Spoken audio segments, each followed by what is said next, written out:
What's up, everyone, and welcome back to this week's episode of Outside the Arena with Mac and Griff. I'm Griffin Senek, joined by my co-host, Mac Rommel, and today we have a very special guest, a graduate from Dickinson College. He's called minor league baseball games, G League games for the Delaware Bluecoats, and is currently the lead announcer for George Washington men's and women's basketball, as well as the play-by-play radio announcer for the Baltimore Orioles, the amazing Geoff Arnold. Well, that's quite an introduction. I don't know if I'm amazing, but still, thanks all the same for the confidence boost. Yep. So I guess we'll jump right into the interview part of this. So my first question to you would be, so everyone, of course, when you're a broadcaster, I feel a lot of people start to get that at a young age. They kind of figure out that they want to be that.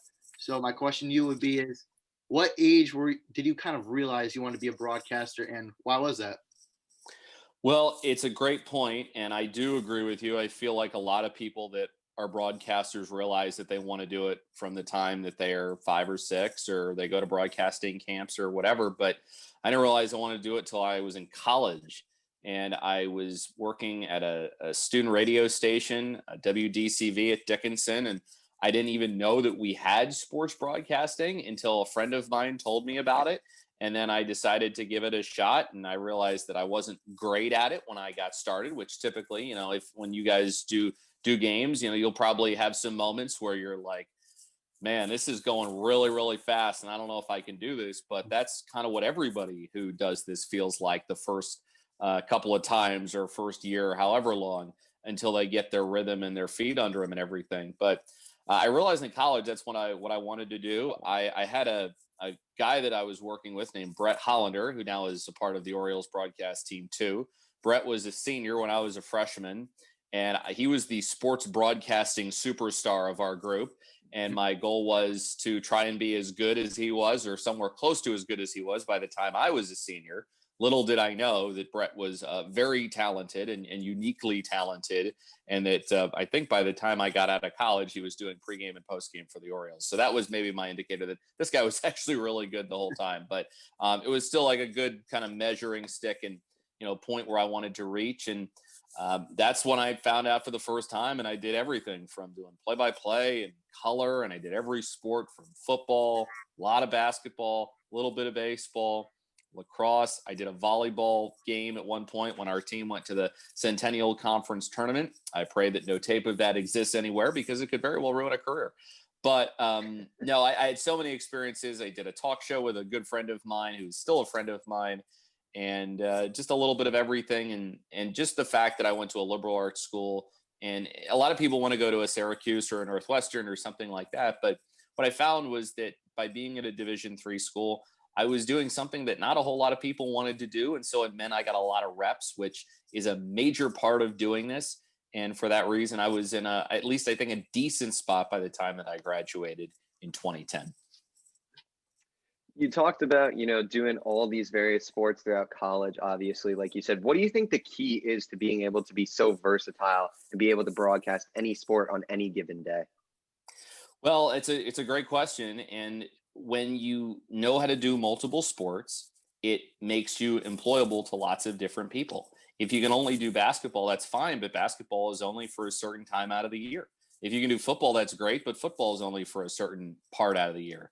If you can do baseball and softball and volleyball and lacrosse and tennis or any of these other different sports, you make yourself a lot more marketable. And same thing is true if you can do a lot of roles. If you can be a play-by-play person, if you can be a color guy, a sideline reporter, if you can do pregame and postgame, if you can do radio and television and digital, if you can do podcasts, if you can do all kinds of different things, then you're really a super marketable person. I mean, the Orioles, they really like to find people that are content creators and who can do things across various platforms that aren't limited to doing just one thing.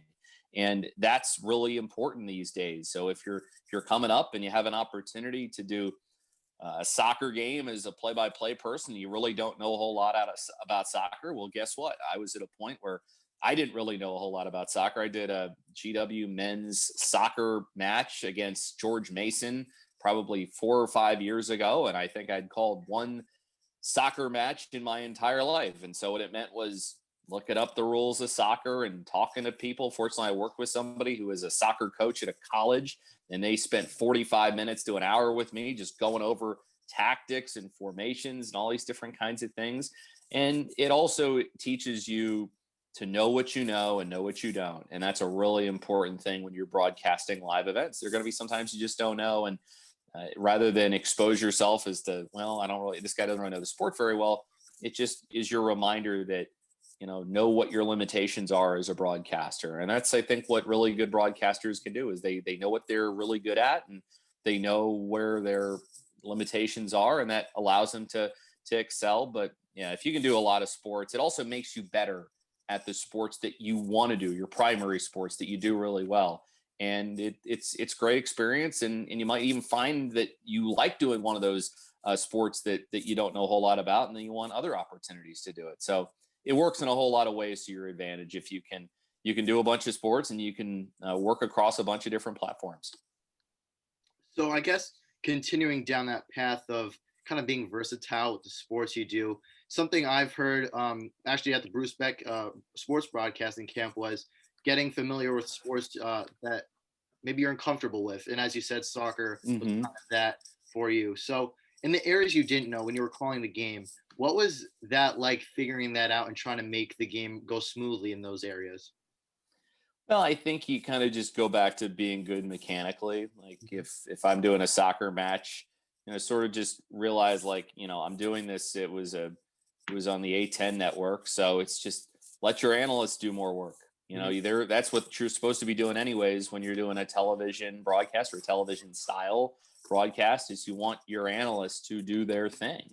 And so it's asking more questions. It's sharing pieces of your prep. It's going through trends and talking about different kinds of things. And sometimes it's okay to just be quiet. Like if you're doing a soccer match, just like you're doing a baseball game, sometimes you don't need to talk the whole time. Sometimes it's okay to let it breathe and to lay out. And it's not like you're doing a talk show. You can take a breath every once in a while. And like I said, it's really just knowing what you know and knowing what you don't. And sometimes I think people who are the parents of athletes that maybe watch those matches, they're just happy that there's somebody doing them. They're just happy that there's somebody they'll call out their kid's name every once in a while. That they might be the first goal that they ever have scored, and maybe it's a game-winning goal or something like that, or maybe it's something from senior day and they have a big game. Like those are the kinds of memories that parents and family members and friends, they cherish forever.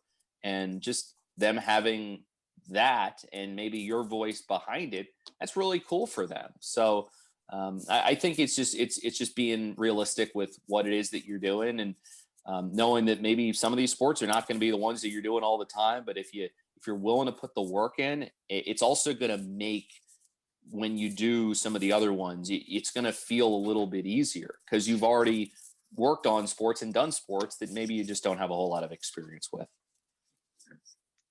Going, obviously, you talk about your versatility in college, out of college now. What would you consider to be your first kind of real breakthrough in the media or sports broadcasting industry? I don't know. It's a good question. I mean, I think I had a lot of little moments. The biggest one would be getting the Orioles opportunity. And when you get a major league job, it's really special. And having a chance to do radio, and then also getting to do about 10 games this year on Masson was a lot of fun, and working with great people. And so I feel like kind of like there was a lot of like, small like moments where you're just like, okay, this is getting better, and this is going well, and things like that. But the big breakthrough has been getting the Orioles job, and I'm really blessed that I have it. It was a fun year to do. It was a very weird year, and I think that all my counterparts with other teams would certainly say the same thing.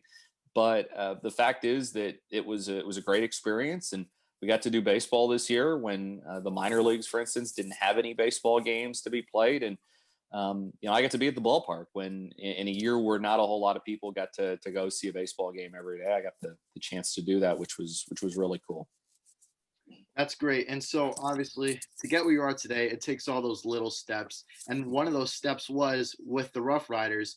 And something interesting that I saw about you was you had a lot that you were working on when you were with them, with a lot of different tasks tasks such as assisting in production of game notes, producing team releases, and a whole Mhm. lot of other things. So my question to you would be, how are you able to manage all of that at once? Yeah, I did that every place that I was in the minor leagues with when I was in Frisco, when I was in Wilmington, and I was in Frederick. Frederick, I did the most because I was on our marketing team, and so it helped plan events, and I worked there full time, and so there was a whole batch of different items and responsibilities that I had when I was there, and in Wilmington too. For Frisco was a little easier, but yeah, it's time management, and it's understanding when you get into the office that you got to plan out your day.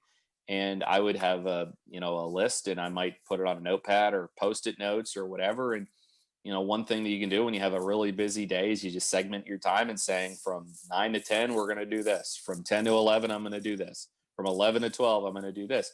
And if you kind of break your day down along those lines, then you figure out a way to complete all your tasks, and also probably have a little bit of time left over to prepare for your broadcast too. But there's some days when you're in the minor leagues where you finish up everything and game starts at 7, and maybe it's 6:15 or 6:30, and the pregame show starts at 6:45, and it's going to start regardless of if you're ready to go or not. And that's maybe when you need to draw on some of the knowledge that you glean from talking to people when you're on your last road trip. When I was on the road, I got a lot more time to do things that I wanted to do and to prepare for broadcasts, and truthfully prepare for future broadcasts, and especially ones that were at home when maybe our days were a little bit busier. But the one thing that helped too was that I wrote the game notes every day, and that's what a lot of minor league broadcasters do. And by writing the notes, then you're kind of doing your preparation, so that's giving you some things to work off of. And then you can reference interviews and things like that you've done in the past. We would interview players and coaches and coordinators and sometimes execs every single day when I was in the minor leagues. And so that made a big difference too, because the knowledge would build itself up over time. And then you'd go on the road and you'd spend some time with people and get to know them a little bit more. And those were all valuable experiences, and to helping you do broadcasts, especially on the days where you had a million things that were non-broadcast related, and you would pop the headset on, and you were pretty much just getting ready and going, and you were sometimes wondering how you'd be able to do it. But I did that tons, as did a lot of my other colleagues are in the major leagues now, and so we kind of understand what it takes to do a broadcast when you're not anywhere near as prepared as you want to be. Was there ever a time during your, stretch broadcasting games in the minor leagues where you kind of felt like maybe giving up on your journey as a broadcaster? You felt like you weren't making, the progress that you wanted to in this industry? Was there ever a time that you can remember, or a stretch where you felt like that?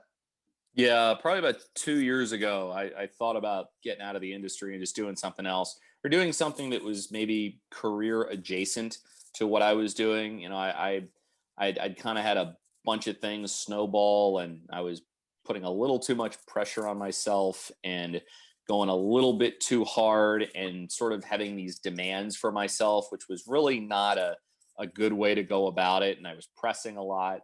And then kind of hit the reset button when I got to the fall, and things sort of gradually got better than that. But it took an experience where I interviewed for a job that was, in sports and doing something similar to what I was doing, but not the same thing, that got me realizing I'm not ready to give this up yet. And I'm really glad that I didn't. But most people that do this job have those moments where they're ready to give up and they're ready to quit.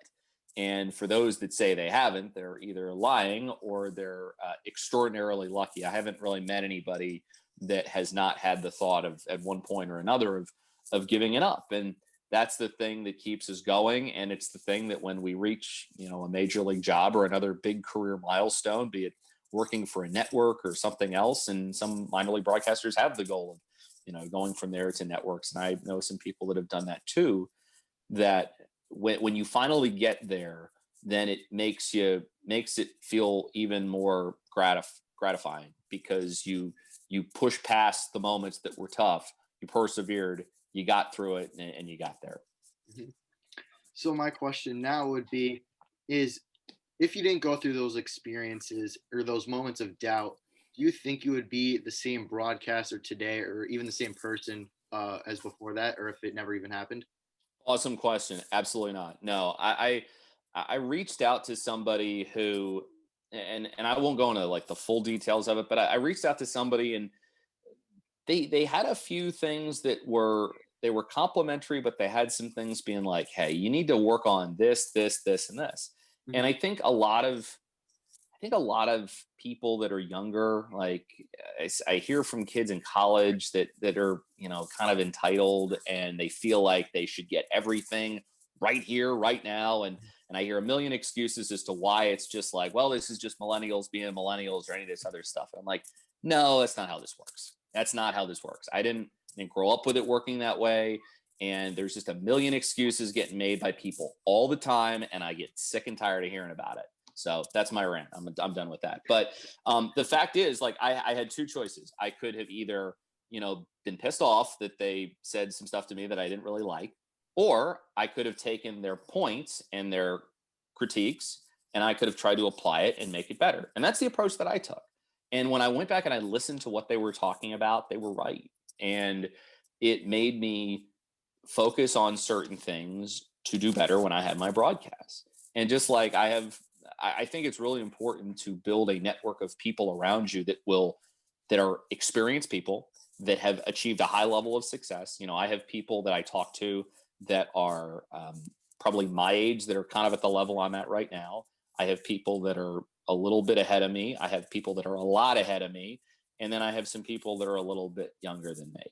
And the thing that's good, and I also have people that are, play-by-play people, execs, all different kinds of folks that can listen and help out and provide critiques and criticism and give you different things. And that's why it's good to have a lot of different people in your network that can help you do that. And we can talk about building one of those later if you want. But it's really important that you're taking those things and making yourself a better broadcaster. A lot of what I've been doing since I've gotten home from or back in Pennsylvania. I've been in Pennsylvania for a lot of this with everything going on this year with COVID-19, and hopefully next year I'm back in Baltimore full time. But a lot of what I do is I review my games on Masson, and I listen back to my games on the Orioles radio network, and I make notes of the games, and I go through them, and I know what I want to work on, and I know what I want to fix. And then I talk to different people about them, and I have different thoughts and different things. And sometimes I pick out different innings, and I have a person that I listen to my stuff with, and we go through it. We would go through stuff on off days, and I'd be like, hey, I have this inning here. This happened, this happened, this happened, this happened. I want to make sure that I handled it the right way. And even doing what I'm doing right now, it's a constant process of just trying to improve and get better, because there's always stuff that you can learn about doing this, no matter how young you are, how old you are. And so, I mean, doctors practice medicine, lawyers practice law, and broadcasters practice broadcasting. And I think that's something that everybody needs to keep in mind, is that just because you reach a certain spot doesn't mean you can let off the gas pedal. You're still responsible for your own, preparation and critique work and making sure that you're getting better. And while people make up excuses all the time of why they're not, or why someone else is wrong about what it is that they're saying, the fact is that your development always starts and ends with you, and it's on everybody to do their own work and to improve and get better, and realize that this is really hard. And there are a lot of people out there that want to do this, but the ones that stick with it and are constantly striving to improve and asking for help, and those are the ones that find a way to make it. I think that's some great advice to any young broadcasters listening. And I think, for even me and Mac, I think that's something that we really, really appreciate hearing and are definitely going to take into our own accounts for sure. Yeah, and don't get frustrated too. Like the thing that I see from so many college age kids, and just being in the minor leagues for the time that I was, we would have these kids that would come in that were assistants, and they would be just kids straight out of college or at the end of their college careers, and just some of the expectations that they had were just not realistic expectations, and there are a lot of those out there. And just because you don't get an opportunity now doesn't mean that things aren't great. It just means that it takes some time to figure this kind of stuff out. And the sense of entitlement is that's the biggest problem, and that's what holds people back the most. And when I hear about it from people, it's just like, this takes time to figure out, and this takes a lot of work to figure out, and a lot of sacrifice. Like I've worked on holidays, nights, weekends. I've used vacation days to do games. I can't, and I've done every single sport. I've traversed from Maryland to Pittsburgh to Winston-Salem, back to Maryland to do games over like a 3-day stretch. Like, this takes a lot of time, and it's like you have to want it. And because if you don't, somebody else does. And that's just the thing that I pass along to everybody. So you got to have a passion for it. And if you're not willing to make the sacrifices, and if you're not willing to put in the work, you might be a really talented person, but it's not all about ability. I think a lot of it is who is willing to stick it out the longest and who's willing to put in the most amount of work. And for me, I was always going to stick with it until I got to where I wanted to go. And unfortunately, it ended up working out. But there were times where it was like, there's some times where it's like, I don't want to get up today and do this. I don't want to get up at 3:00 in the morning and, go host Morning Edition on this station. Like, I don't feel like doing it. I don't want to drive 2 hours after I do one football game on TV to go to another, Division II football game on TV. I don't feel like traversing a state to do that, but it's like, you do what you have to do to be able to not only get better, but support yourself and to put yourself in the best opportunity to hopefully one day get a chance to do something that you really want to do. Yep, that's great. So I guess to piggyback off of kind of what you said once again, and how you spoke on how a lot of people were helping you, giving you advice, and you were able to take that into account. Have there been situations where you're the one giving advice to some of these young guys and telling them what to improve on and how to fix it? Yeah, quite a bit. And my style is I'm pretty honest about it, and I'm pretty straightforward and direct. And that's my way of saying I care. I don't think that if I'm telling you everything you're doing great, I'm not really helping you. Yeah. And just like if I'm telling you it's all awesome, then I'm probably lying. Because even like I have a friend who's at ESPN, and some of the stuff he's gotten and he's talked to me about, and from other people, like, it's not all awesome. Like, even if you're at that level, they're saying, hey, you didn't do this well, you didn't do this well, you messed up this, you didn't do this, you didn't do this. I go back and I check the stuff that I do, and there are times where if you get to a certain point, like if you mess up a sponsorship read or you say something the wrong way, you're going to hear about it. And there's so many like little things that really matter and make a difference. So yeah, I'm the people that I help know that my style is to be very honest, because that's going to give them the best chance to making it to where they want to go. And it's basically like, if this is what I think, and this is what I think you can do better, and hopefully it will help you. But me just telling you you're great is not doing anything to help you. In fact, it might set you back, and it means you may not work as hard as you were before. So I do it quite a lot, and I like to help out people. But I tell people, like, if I'm going to help you, like, I'm going to be really honest with you. I'm really honest with myself, and I'm a very harsh critic of how I do my stuff. So I want to give you the same kind of info that I'm looking for, and that's picking apart the same kind of stuff I'm looking at. But to do that, I'm going to need to tell you the truth. And for people that want to hear it, I think it's helped. And then there are some people that maybe don't really want to hear it. And, those are the kind of people that want your help, but they really don't want your help. Those are the types of people. Maybe they'll make it, but if they don't, then sometimes that's on them. But being honest with people is the way to go. Before jumping into, focusing on your obviously call up with the Orioles, one thing me and Mac noticed while preparing for today's podcast was on your website. One of the things that it says on it is that you pride yourself on being a storyteller and looking beyond the box score and creating fun and memorable content for your audience. So we kind of wanted to ask, what do you think, the key is to, looking beyond the box score, literally, as you say, and, being able to make it not just you're broadcasting the game, but making it, almost like something that the listeners and viewers will be able to enjoy listening to while getting, the great play-by-play of the game at the same time. Right. So I'll give you an example. When one of the things that I really like doing is I love talking baseball with Ben McDonald, who's our tremendous analyst on MASN and the Orioles radio network. I get to do about 10 games or so with Ben. And I always enjoyed popping in before the game, and we would talk some of the game about like, hey, I noticed this. Hey, I noticed this. Hey, can we go through this? And this year across baseball, access wasn't the same. Our PR staff did a great job getting us as much information and help as they possibly could. But it's not the same kind of year. We didn't have clubhouse access, and no team did. Everything was over Zoom, and we did the absolute best that we could. But sometimes it helps when you have a really good analyst that you can talk to about how to, stuff that you're seeing, and, backing up things that you might be saying on air, and, sometimes having those kinds of conversations beforehand. So if you see it, you're sort of ready to roll. So one of the things that Ben and I were talking about was, in baseball these days, a lot of pitchers are throwing the four-seam fastball because it's got the carry to it. And so they pitch up in the zone with their fastball. And we're just talking about, like, how do you hit something like what Garrett Cole is throwing, or how do you hit one of those four-seam fastballs? And he told me this great Alex Bregman story, because Bregman went to LSU. Ben is one of the best college baseball players in history. He was a phenomenal pitcher at LSU.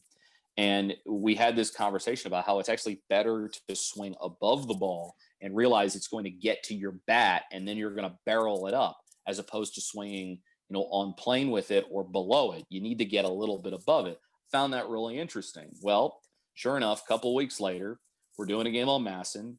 Garrett Cole is on the mound. Jose Iglesias, who's the guy that handled the bat for us probably the best, and he comes up to the plate. He's got 2 strikes against him. Ben's talking about the spin rate, and all the different stuff with Garrett Cole and the action that he gets on his fastball.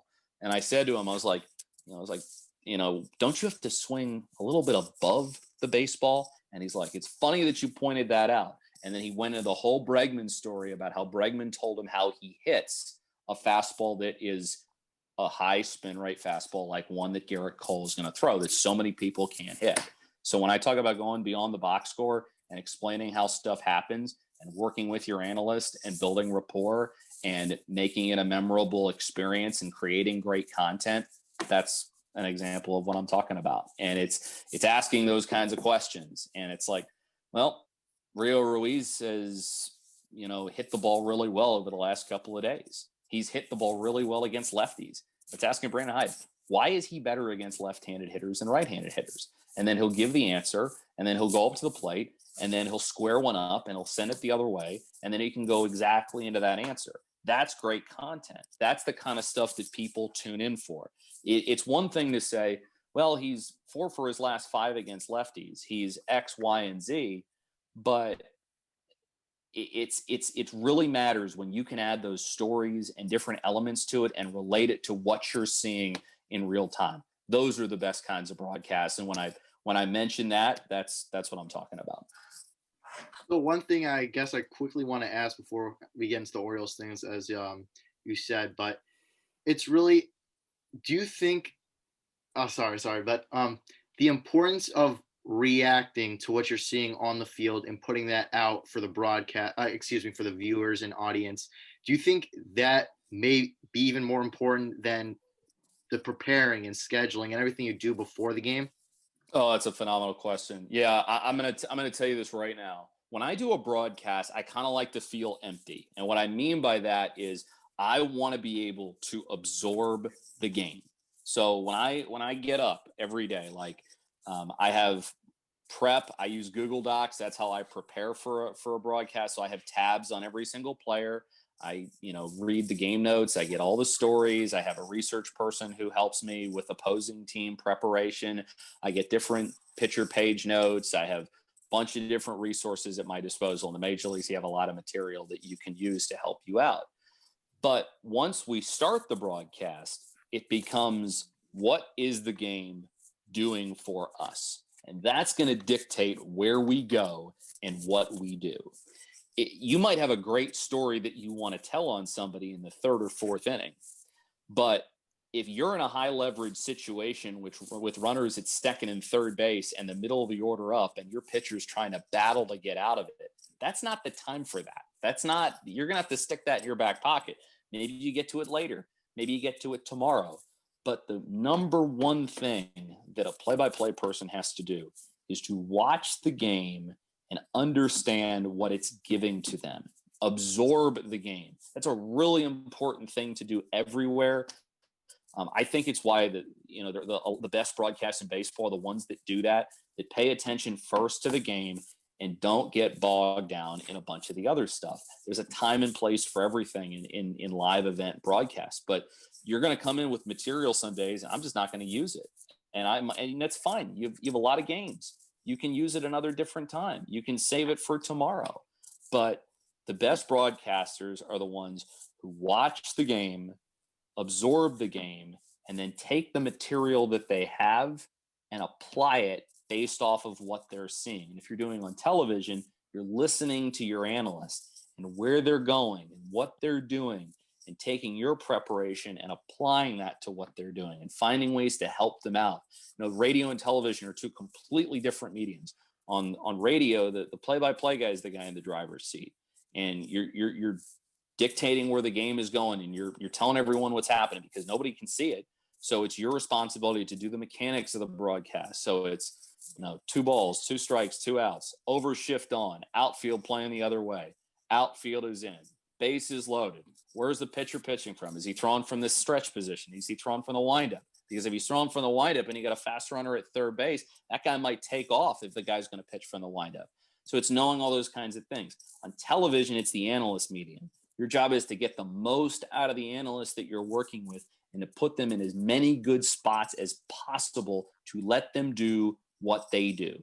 You're punctuating moments, you're captioning moments, and you're really making sure you're feeding them, because that's the analyst media. And there's 2 very different things, and your roles when you go between the 2 are very different. But you have a very good point. And then what you mentioned is true when you're doing both radio and television. It always starts with the game and what the game is giving you, because those are what produce the best moments.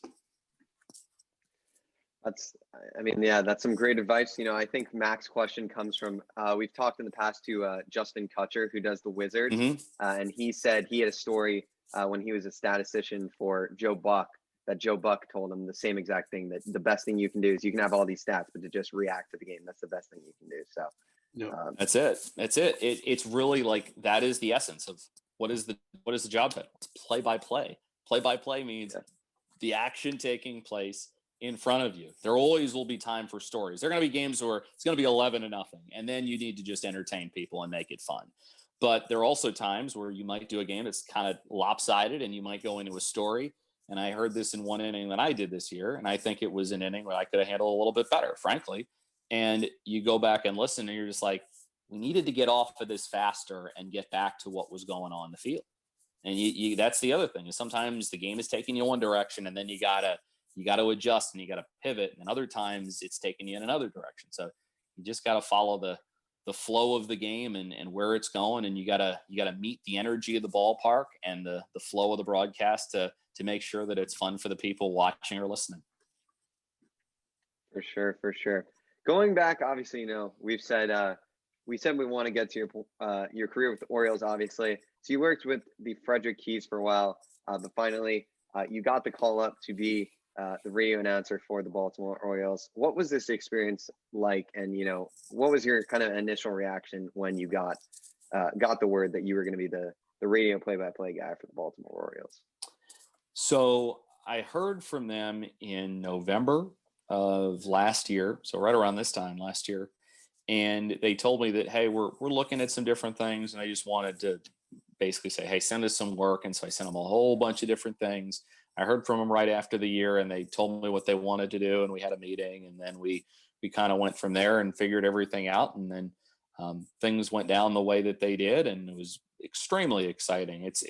It's really gratifying. And to go back to what I was saying earlier, when you see the amount of work that you put in and the ups and the downs and the rejections, and you're going to get rejected a lot. That's just part of it. It's everybody. It's like, just because you see, Doc Emmerich will tell, and who had an incredible career until he just recently retired. I mean, he was telling stories about how when he was sending out tapes, he couldn't get a job anywhere. This is Doc Emmerich. He's one of the best to ever do it in play-by-play across sports.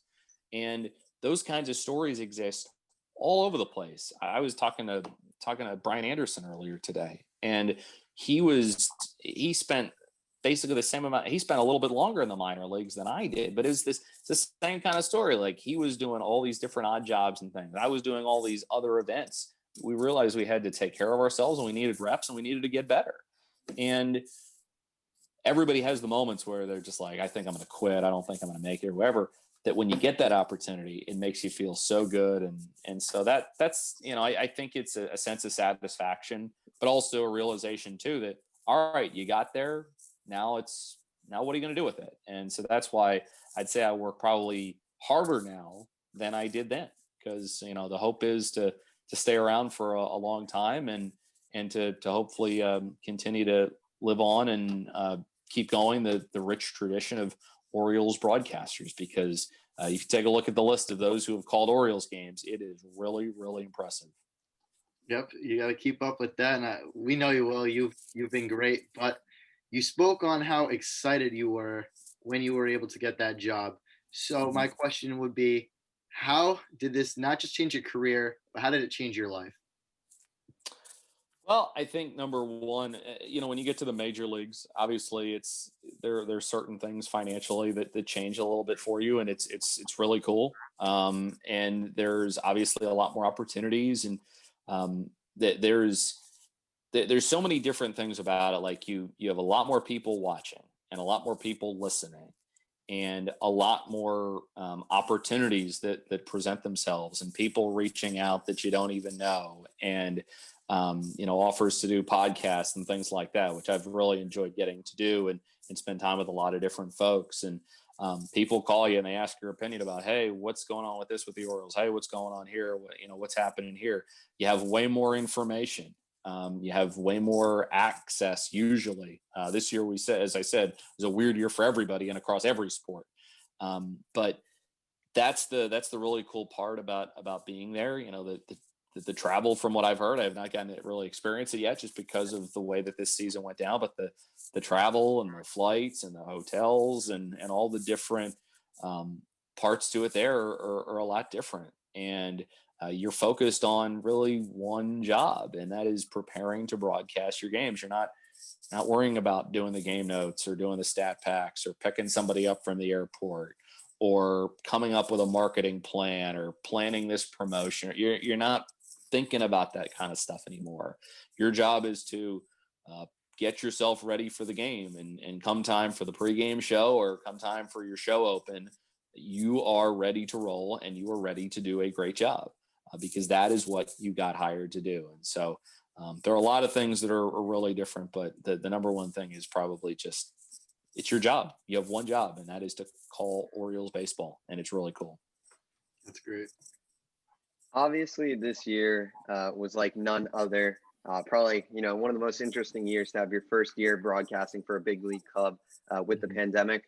What was it like broadcasting Orioles games this year without fans in the stands? And how was your daily life and routine in general as a broadcaster affected? You obviously talked about no club access, no being able to go in there, but what else was really affected by the pandemic and the situation this year?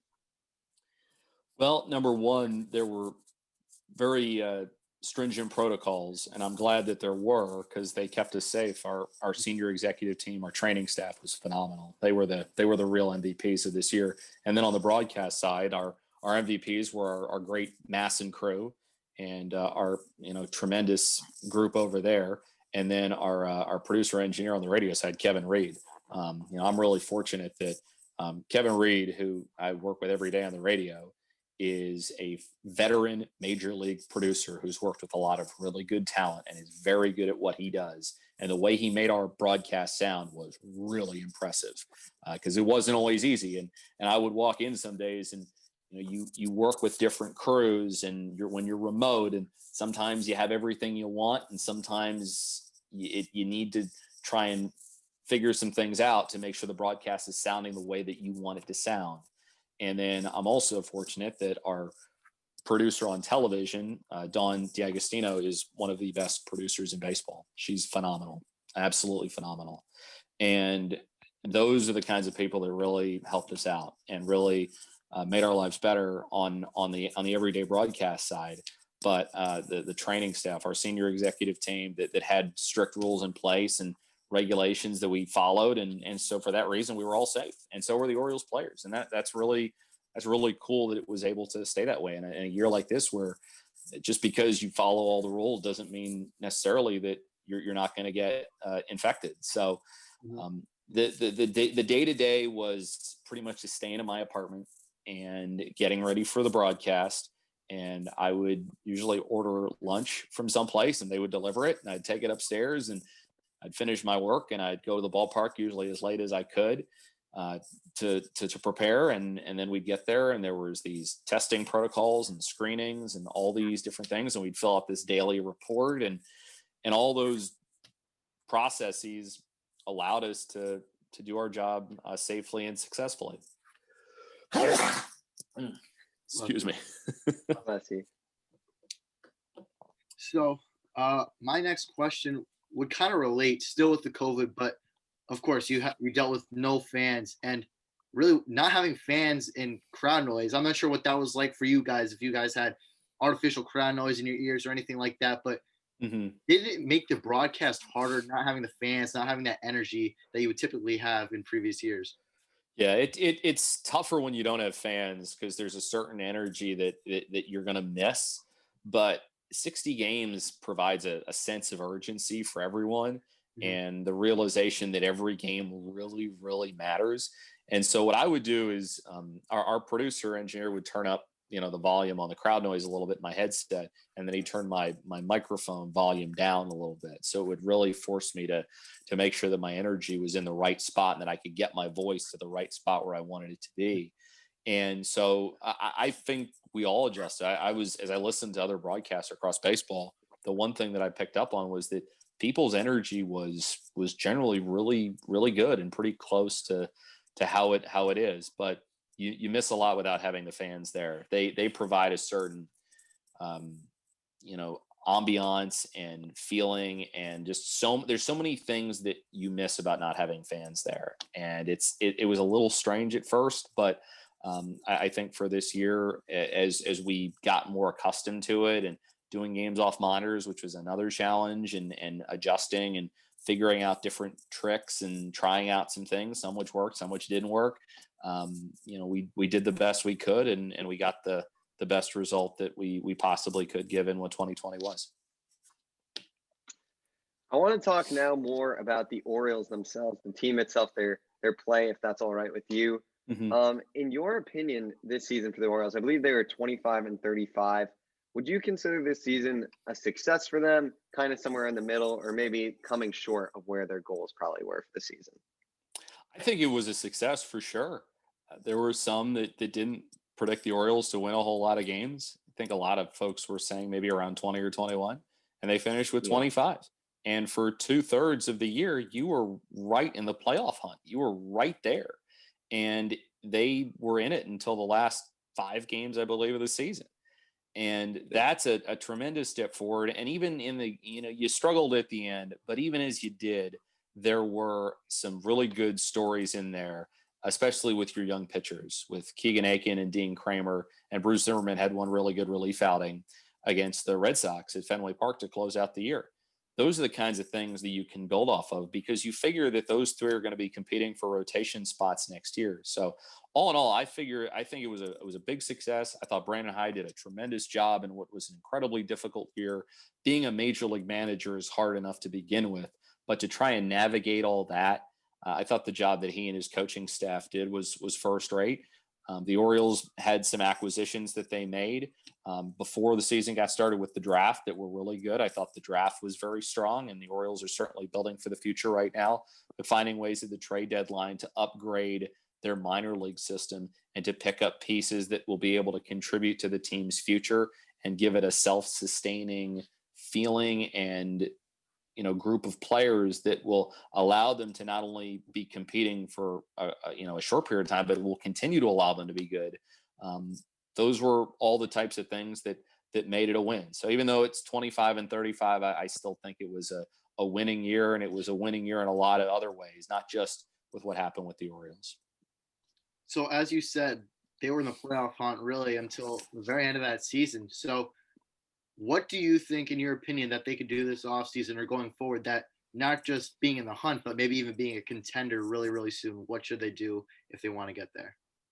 Well, they're still in the process of rebuilding, and we're not really sure what's going to happen when fans return. Mhm. Playing a game at Yankee Stadium with no fans is certainly a lot different than when you're playing one out there and there are all those fans screaming and yelling and things like that. There's nothing to really prepare the Orioles or any younger baseball team for that matter for that kind of thing. So I feel like that's going to be an adjustment for everyone going into 2021 when we certainly are hopeful that they're going to have fans back and that it's going to be as close to normal as possible. But I feel like, maybe there will be some smaller kinds of additions. They added Yomer Sanchez as a second baseman. He was a phenomenal second baseman 2 years ago, and he had injuries this past year. But between him and Jose Iglesias hopefully being back fully healthy, that's going to be a great up the middle combination, which you really need if you got a young pitching staff, which the Orioles do. You have so much excitement in the outfield. Trey Mancini coming back is obviously the best thing that you're going to be having back next year. It sounded like, based on what he was talking about in a Zoom the other day, that he will be ready to go come spring training, and that he feels like he could be ready to go right now. So just having him back and the leadership qualities that he provides is going to be a huge add. That's going to be your number one thing that you're getting back for 2021. But I'm not really sure. Maybe some smaller moves for the Orioles, but they're still in the middle of the rebuild process, and you don't want to do anything kind of halfway or be too hasty or jump the gun on anything, because that could further set you back. I like the way Mike Elias and his group has handled this entire process, realizing what it is, being honest about where the team is in the process, and figuring out ways to, not only prepare for your next major league season, but to set up your minor leaguers and players that can contribute in a major way, and to continue to do great work internationally, and figuring out ways to improve your international pipeline too. And then just all the other different peripherals and things like that to put themselves in a position to be a contender for a very long time. It's not a simple process, and it doesn't just take a year or two. It's a lengthy process, but the Orioles in a really good spot, even as 2020 was such a hard year with no minor league season. Obviously, they have the number 2 prospect right now, Adley Rutschman, as well as a ton of other superstar young prospects. Obviously, you being a broadcaster in the Orioles minor league system for a long time, is there any prospects who might be maybe not in the top 5 of theirs that you really think that you were really impressed by with your time down there in the minor leagues broadcasting? A lot of good ones. Mike Baumann is somebody that everyone needs to be on the lookout for. He had a terrific 2019 season. He really came into his own when he was pitching for the Bowie Bay Sox at Double-A. So keep an eye out for him. I think that, it sounds like health-wise he's doing okay. So he could be really intriguing. And then some of the younger guys that they got, especially who they picked up in the trade for Michael Gibbons, I think should be really cool. Taron Bobber sounds like he's an interesting guy that they picked up, who is the MVP of the South Atlantic League. And then, Tyler Nevin should be really cool. I think he would probably be starting at AAA based on the sounds of it. They got Kevin Smith from the Mets, who seems like he's a little bit closer. A lot of people have talked about Kyle Bradish and Isaac Matson, 2 people that the Orioles picked up in the Dylan Bundy trade. Those will be 2 great pitchers to keep your eye on that could be good. We saw a little bit of Matson at spring training last year. He got put in a really challenging spot and handled it really well. And then Bradish, it sounds like, has great stuff and a delivery that's kind of unique. So that might be another way to get hitters out. And those were probably some that maybe aren't the Adley Rutschman, Grayson Rodriguez, DL Hall type players, or Keston Kjerstad, who is the Orioles' first round pick this year. But those are a bunch of players that you need to keep your eye out on. And the Orioles system in general is one that you need to be paying attention to. They're now at number 8, according to MLB Pipeline, when just 2 years ago, they weren't even ranked at all. They weren't viewed as a rich system a couple of years ago, but a lot has changed since Mike Elias has come on board. So you continue to talk about the minors. We keep kind of bringing that up. And aside from just the pure talent perspective or aspect of this, do you think maybe the lack of knowledge that maybe some other teams have when they are facing the Orioles, when some of these players start getting called up, will have a true impact on this team to maybe get a couple of extra wins in a season? It doesn't hurt, but remember in the major leagues, you have access to everything. When you are a new player and you come up, they know everything about you. And that has only become more and more, there's only more and more information that is become available when these players reach the major leagues. And after they get some reps under their belt, if you're a pitcher, you make a couple of starts and suddenly they know exactly what it is that you're doing. And this year really was tough. And I thought it was kind of cool the way that Dean Kramer handled himself against the Yankees. First 2 starts in the major leagues against the Yankees, 6 innings of 1-run baseball, 5 innings of 1-run baseball. He faced some really tough lineups and handled himself pretty darn well. So I think the element of surprise can help for a little while, but it's not going to consistently sustain you. You need to have the ability to make adjustments and to improve. And that's why there's so much time and effort and tech and training put into the work going on in the minor leagues. So somebody like Ryan Mountcastle, a lot of people were calling for him to come up even sooner than he did when he got called up this year. But they really wanted to make sure that he was in a good spot as a left fielder. They wanted to make sure that his discipline at the plate was a little bit better. And I mean, the results kind of speak for themselves. So there's a very specific way that the Orioles are going about developing their prospects, and they want to make sure that the best that they have are fully ready to go before they get their opportunity to come up to the major leagues. Because once you get to the major leagues, it's not easy, especially when you're playing in the AL East. For sure. Definitely a ton of talented teams there. Obviously, defending AL champs now, the Tampa Bay Rays are in there, but the Orioles are definitely a team to look out for. And I think in the next 2 years, they'll be right in that playoff hunt for sure. They certainly will.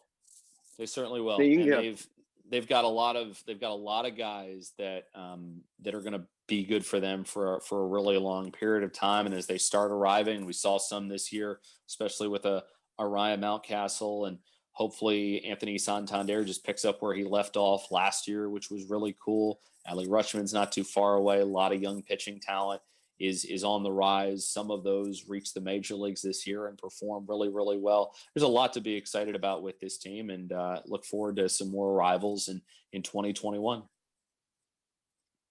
Going back to the broadcasting, kind of to finish this off, if you had to give, I know it's kind of a tough question, so I understand if you don't have an exact answer, but to any young broadcasters watching or people who are looking to gain, a little, as Mac has once said, I think, a foot in the door in the industry, what would your best advice be to them? What's your one key piece of advice for them?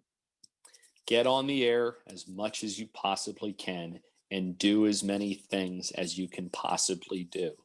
When I was in college, I told you guys that I did a whole lot of things. I might do play-by-play, I might do color, I might do studio, I might do a talk show. When I got into the industry, I would do football and I would do basketball, and sometimes I would do other sports. I would do television, I would do radio. I did news at one point, doing morning edition for an NPR station in Winston-Salem when I was working for IMG College, which was a great place to work. I didn't do a whole lot of play-by-play for them, but I worked with elite play-by-play guys doing studio shows for some of the really big college broadcasts across the country. And I learned a lot from those, and I would take some of the things that I learned and then would apply them. And then when I would do news, it taught me, for instance, rhythm and pace and timing, because you would do a newscast, and if you had 3 or 5 minutes to do a newscast, or however long it was once you hit 3 minutes, that's it. You're done. You can't go over. You can maybe go a little under, but you cannot go over. And so it's learning how to improvise and time things out, and those are the kinds of things that serve me well now when I'm in the major leagues and help me, get to where I did. But never say no. Take as many opportunities to do as many things as you can. Enjoy it. Have fun doing it. Realize it's never going to be perfect, no matter how good you get at this and how long you do it. We're all striving for the perfect broadcast, and none of us have gotten it yet. But the fact that we keep trying to do it is what keeps us coming back every day. But have fun doing it, because it's a great career. It's a lot of fun. It takes a lot of work, and it takes a lot of perseverance. But if I can figure it out, then I think that, and you're willing to do the work, then I feel like that, anybody can do it if they're willing to put in the time. But that's really what separates the people that find a way from those who don't, is they're willing to put in the work they're willing to put in the time, and they don't get too impatient. So be patient, do your work, control what you can control, and that's your preparation, your attitude, and the way that you conduct yourself when working with other kinds of people. Those are the kinds of things you can control. You can control your on-air performance as much as you can, but there's some things that you just are out of your control, and you got to realize that. But have fun doing it because it's a great career, and life is short, so you might as well do something that you really want to do. Yep. That's great advice, and we really appreciate you coming on and talking with us today. Mac and Griffin, it was great. You guys did a very good job with this interview. Asked a lot of really good questions, and best of luck to you. Thank you. So to wrap things up here, we thank you all for coming in and watching this week's episode of Outside the Arena. My Instagram is Mac Rommel. Griffin's Instagram is Griffin Senek. And Geoff, is there anything you want to promote? No, I mean, I would just say, everybody who is watching this, keep listening and watching these guys as much as you can, because they're going to do great stuff. We really appreciate that. Everyone, we'll see you next week on Outside the Arena.